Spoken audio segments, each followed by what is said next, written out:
Yeah, can you hear me? Yeah. Go ahead. Okay. Take it back to the office. I got the Pennsylvania car for you. Oh, do you? Okay. And then what I'm going to do is,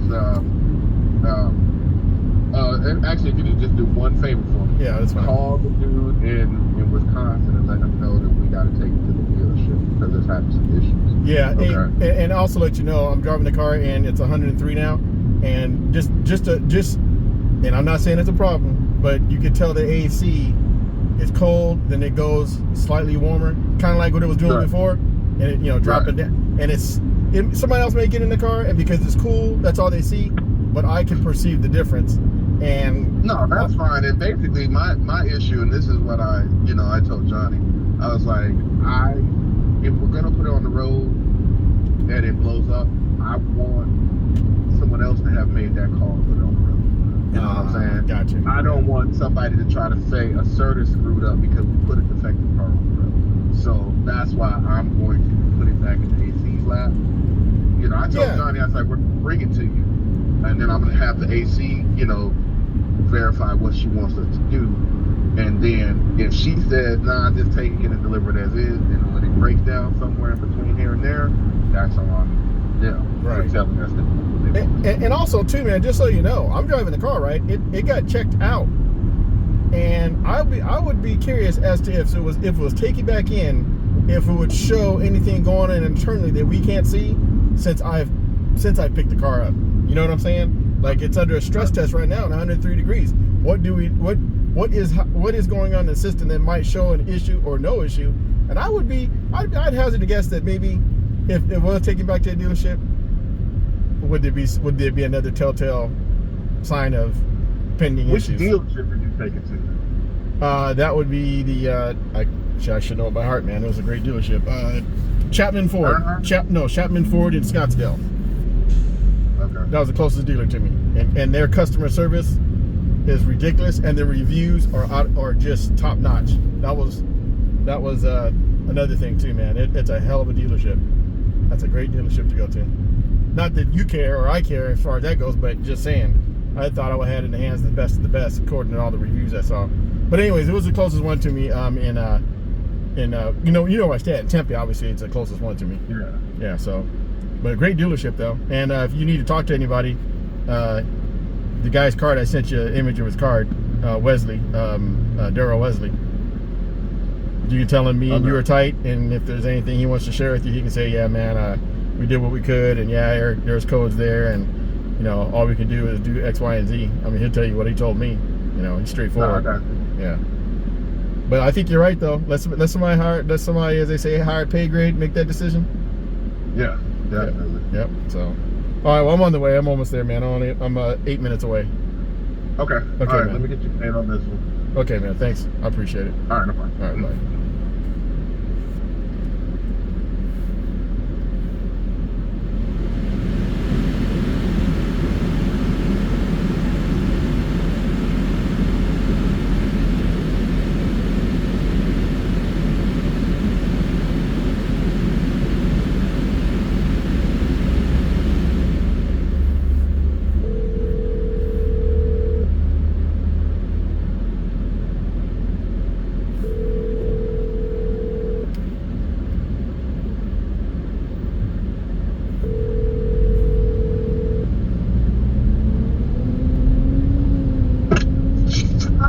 Hey, Mom, I'd call you real quick. Oh man, a yellow light. Darn it. I ain't gonna go through no yellow light.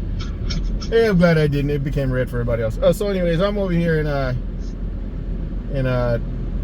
Tempe, Arizona still. I don't know if I called you when I was out here or not. Sissy told me you were in Tempe because you were leaving. No, Donald. No. So, you said you were leaving Denver, Colorado, heading to Phoenix, Arizona. Right. And you would be in Phoenix around 11 that night. Right. That's the last I heard. Right. So that's what Sissy told me a couple of days later that you were in Tempe. Yeah. So I stay in Tempe when I'm in town. I stay at one of two hotels in Tempe. Anyway, so this car I picked up on Friday, it had to be jump started, and then on Saturday I was driving it to go get some food. And it's a hybrid, so that means it has an engine and then it has the hybrid, the lithium ion battery pack. So anyways, It was 114 degrees. I sent Sissy that message. It was 114. She's like, wow, right? Yeah, but she the car, told me. Yeah. So the car gave me a warning on 2 screens, and the car shut down. And I could tell right away that, first of all, when I got in the car that morning, it was 114 when I got in the car, and the AC wasn't getting cold. It was hot, and slightly get cold. It stayed hot. I said, man, something's wrong with this car. And so I'm driving it, and then the engine was shut down, and the battery pack didn't want to give me any service. And then it read something about overheating and pull over, turn the car off, whatever. And it locks you out, so you can't take it out of drive.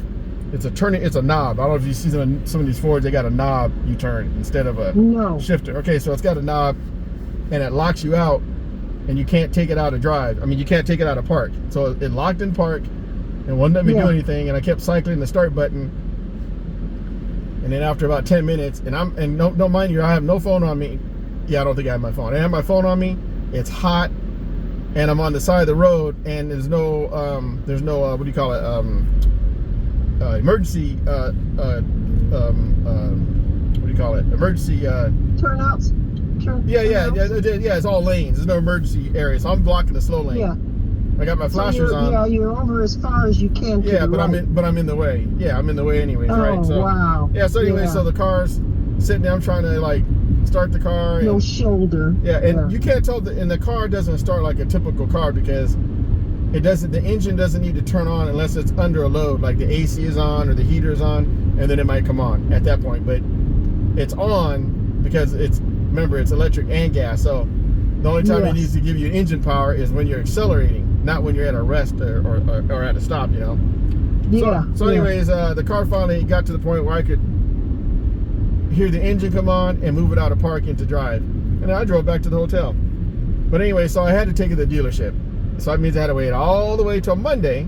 Now remember, I'm supposed to be in Wisconsin by Monday or Tuesday. Friday. Yeah. No, it was Saturday that it broke down on me or gave me troubles. Oh, Saturday. So I had to wait till Monday. I took it in yesterday to this dealership down the street.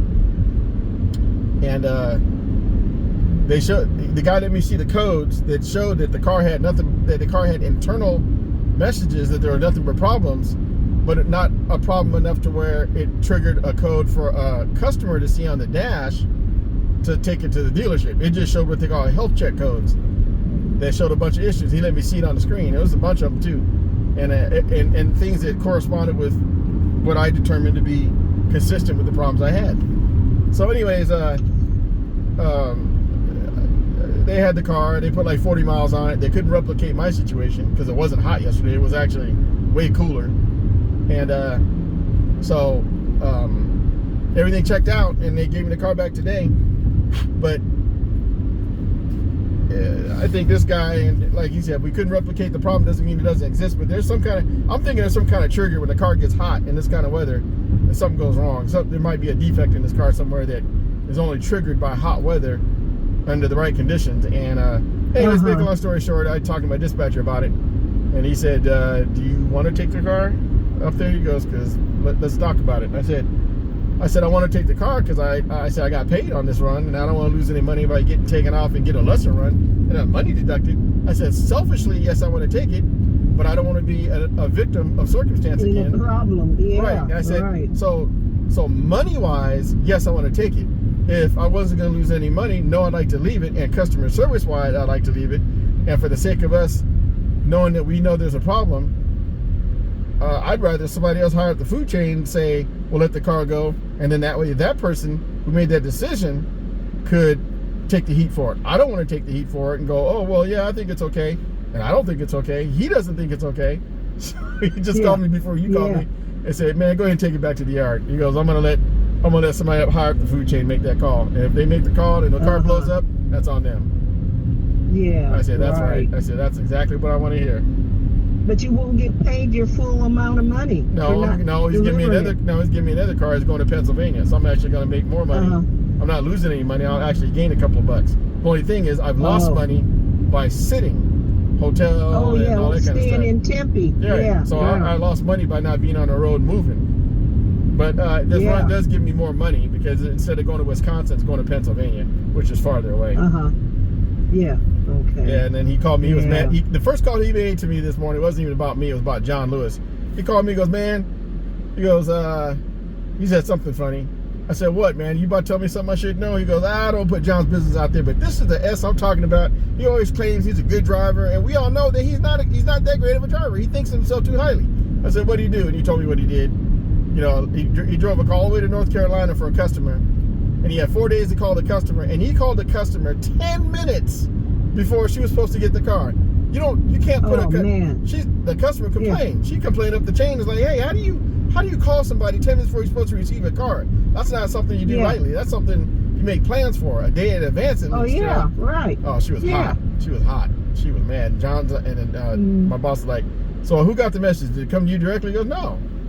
It went to this person, that person, and the person above me, the person above me, and then I was including the message.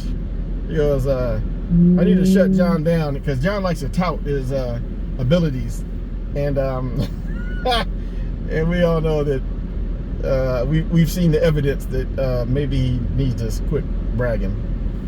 Yeah, right. But anyways, that was the first call he made. He said, okay, yeah, so tell me about this car. But yeah, I'm taking this car back to the shop. I'm gonna, you know, I spent extra money, 2-3 days extra on hotels. I had the car detailed. That cost $200. That's not a problem. It was going to have to get done anyways. Well, are you going to be reimbursed because the car kept you there? I don't know. There's what they call downtime.